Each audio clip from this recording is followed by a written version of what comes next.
এখন তো তেলের থেকে যদি পানির দাম বেশি হয় তো মানুষ না খেয়ে মরে যাবে। পানির অপূর্ণ হচ্ছে জীবন, কিন্তু আমরা এখন মত্ত হবে। এই পানিটা 10 টাকা হওয়ার দরকার। আমরা সাধারণ মানুষ সম্ভব না 30 টাকা দিয়ে পানি কিনে খাওয়া। সরকারের কাছে আবেদন জানাই যে অন্তত পানির দামটা হইলেও আমাদের কাছ থেকে কম রাখে। লিটার পানি যদি 30 টাকা হয়, এটা তো অনেক জুলুমবাজি হচ্ছে। দর্শক, পানির অপর নাম জীবন, অথচ এই পানি বছরের পর বছর দাম বৃদ্ধি পাচ্ছে। দাম বৃদ্ধি নিয়ে জনগণ ক্ষুব্ধ প্রতিক্রিয়া ব্যক্ত করছেন।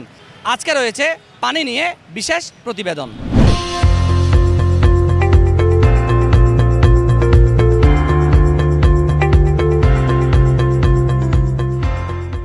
যে কোনো ধরনের কোম্পানির পানির দামই 30 টাকা, অথচ এই পানির পিছনে খরচ 7 থেকে 8 টাকা, সর্বোচ্চ 10 টাকা।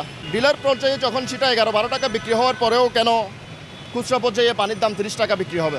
এই পানির মূল্য নির্ধারণটা পুনর্বিবেচনা করা উচিত এবং সরকারের বিশেষ তদারকি করা উচিত। এই পানির মূল্য 20 টাকার ঊর্ধ্বে যেন না হয়। বাংলাদেশে মনে করেন এমন পরিস্থিতি হয়েছে, মানুষ তেল কিনবে না পানি কিনবে, কি পানি কিনে খাবে না তেল কিনে খাবে, কোনটা খাবে? এখন তো তেলের থেকে যদি পানির দাম বেশি হয় তো মানুষ না খেয়ে মরে যাবে। এক গ্লাস পানি আপনি যেখানে পুরো চট্টগ্রাম হাঁটেন খাওয়ার জন্য পাবেন না, কিনে খাইতে হবে। তার ওই পানিটা 15 টাকা ছিল, এটা 1 লিটার পানি, এখন ওটা 30 টাকা হয়েছে। কারণ মানুষ কীভাবে কিনে খাবে? এই গরমের মধ্যে পানি অতি গুরুত্বপূর্ণ জিনিস একটা। আর এই যে 7-8 টাকার পানি খরচ, খোলা পানি খাইলেও আমরা ফ্রি খাইতে পারতেছি, এখন এটা 30 টাকা করে তো খাওয়া যাচ্ছে না। মনে করেন এটা যদি 15-20 টাকা হইতো তাহলে আমরা সাধারণ মানুষকে শান্তি পাইতাম, বুঝলেন? গরমের মধ্যে পানিটা অনেক গুরুত্বপূর্ণ জিনিস।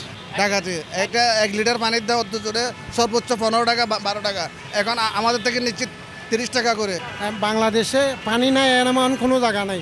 আমি দুবাইতে থাকি, দুবাই মরুভূমির দেশ, ওইখানে পানি পাওয়া যায় না। ওইখানে পানি 1 লিটার 1 টাকা। আমাদের দেশে ওইখানের 1 টাকা হলে আমাদের দেশে 30 টাকা, কিন্তু আমাদের দেশে পানির অভাব নেই। কোমল পানি যেখানে সেখানে পাওয়া যায়। আমাদের এই পানিগুলো আমরা 30 টাকা দিয়ে কিনে খেতে হচ্ছে, কিন্তু আমরা সাধারণ মানুষ সম্ভব না 30 টাকা দিয়ে পানি কিনে খাওয়া। সিন্ডিকেটকে সরকারে তদারকি করে এদেরকে ভাঙতে হবে। পানির নাম জীবন, মরণ না। এই পানিটা 10 টাকা হওয়ার দরকার। আমরা বাইরে থাকি 1 টাকা দিয়ে পানি কিনে খাই, কিন্তু ওইখানে পানির অভাব, তেলের অভাব নেই। আমাদের দেশের পানির অভাব নাই, তেলের অভাব। এটা সিন্ডিকেট হইতেছে, এটা কালো বাজারে হাতটা ভেঙে দিতে হবে। পানিটা তো ন্যাচারাল থেকে আসে আমাদের, এটার মূল্য নির্ধারণ অবশ্যই প্রয়োজন। এই পানিটা, এটার দাম কত? 30 টাকা। এটা আসলে 30 টাকা মানে আমাদের থেকে ধরতে গেলে মানুষকে জুলুম করতেছে। এটা সর্বোচ্চ ধরেন 15 থেকে 20 টাকার মধ্যে হলে মানুষের সহনীয় পর্যায়ে থাকবে আর কি। এই পানিটাই আপনার মানুষের জীবন বরণ করে। এই পানির মৃত্যুর সময়ও লাগে মানুষের, কথা বলছেন। এই পানিটার যেই মূল্য ধরেন এখন বর্তমানে আছে, এই মূল্য এই যেই দাম বাড়তি, এই বাড়তি দামে মানুষের ক্ষতি হয়। এটা আরও কম দামের দরকার। এটা আমাদের বাংলাদেশে পানির অভাব নাই। পানি বাইরে তো ইম্পোর্ট করা লাগে না আমাদের বাংলাদেশে। পানি আমরা যখন তখনই পাই। তাহলে এই পানিগুলি বোতলজাত করিয়ে এটা সিন্ডিকেট করে দামগুলি বাড়াই দিছে। পানি যদি 30 টাকায় সবার উচিত, না খাইয়ে কি বয়কট করা, না কিনা। না কিনলে যে কোম্পানি সে অবশ্যই কি হয়ে যাবে। পানি কিন্তু আমাদের বাংলাদেশে সব জায়গায় পাওয়া যায়, আমরা চাইলে সুপেয় করে যে কোনোভাবে খাইতে পারি। আর আমরা এখন আমাদের প্রয়োজনে যখন রাস্তায় বের হই অতিরিক্ত গরমের কারণে পানি কিনতে যাই, এখন দেখি পানির দাম অতিরিক্ত পরিমাণে বেড়ে গেছে। আগে কিন্তু এটা আরও কম ছিল। এখন ওদের যে কস্টিং বা বলতে পারেন যে প্রোডাকশন যে কস্ট হয়, সেটার তুলনায় অতিরিক্ত পরিমাণে আমাদের থেকে লাভ বা মুনাফাটা নিয়ে ফেলতেছে। তো এটা সরকারের কাছে আবেদন জানাই যে অন্তত পানির দামটা হলেও আমাদের কাছ থেকে কম রাখুন, যাতে আমরা কি করতে পারি যে রাস্তাঘাটে বের হইলে স্যালাইনের মাধ্যমে একটু পানিটা খেয়ে আমাদের জীবনটা একটু ধরুন সতেজ করে তুলতে পারি।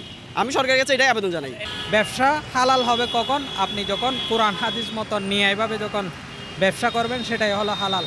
আর যখন আপনি মনে করেন 9 টাকার পানি, সামান্য পানি, সেটা যদি 30 টাকা বিক্রি করেন, সেটা তো হারাম হবে, সেটা তো অতিরিক্ত হয়ে যাবে, লাভের চেয়ে অতিরিক্ত লাভ। পানি এটা কি বিদেশ থেকে আসতেছে? এটা কি কোনো দেশ থেকে আসতেছে না। এটা একটা সিন্ডিকেট। পানির অপূর্ণ হচ্ছে জীবন, কিন্তু আমরা এখন মত্ত হবে। একটা ব্যবসাতে সিন্ডিকেট ঢুকে গেছে। এই যে পানি, এটা দাম বাড়ার কিছু নাই। 30 টাকা 20 টাকার পানি 10 টাকা দাম বাড়াই ফেলতেছে। এটা হচ্ছে যে খুব অসাধু কিছু ব্যবসায়ী আছে, তাদের এগুলা কি কত খারাপ। এই যে পানি, মনে করেন যে পানির বোতল, ডাকনা, তারপর এদিকে র্যাপিং থাকে, পানি থাকে, সব মিলে কস্টিং আসলে মূলত আসে কত? যে বোতল, ডাকনা, তারপর এই যে র্যাপিং, এগুলো মিলে হচ্ছে সর্বোচ্চ 2 টাকা আসতে পারে, 3 টাকাও আসতে পারে। কিন্তু পানির দাম আসতে পারে মনে করেন যে 5 টাকা। তাহলে 3 আর 5 কত হয়? 8 টাকা। তা 8 টাকা যদি হয়, এই পানির মূল্য 30 টাকা কেমনে হয়? জনসাধারণকে এই জিনিসটা নিয়ে ভোগান্তি, মানি লস্টিং। তাহলে হচ্ছে সরকারকে ট্যাক্স দিচ্ছে কত?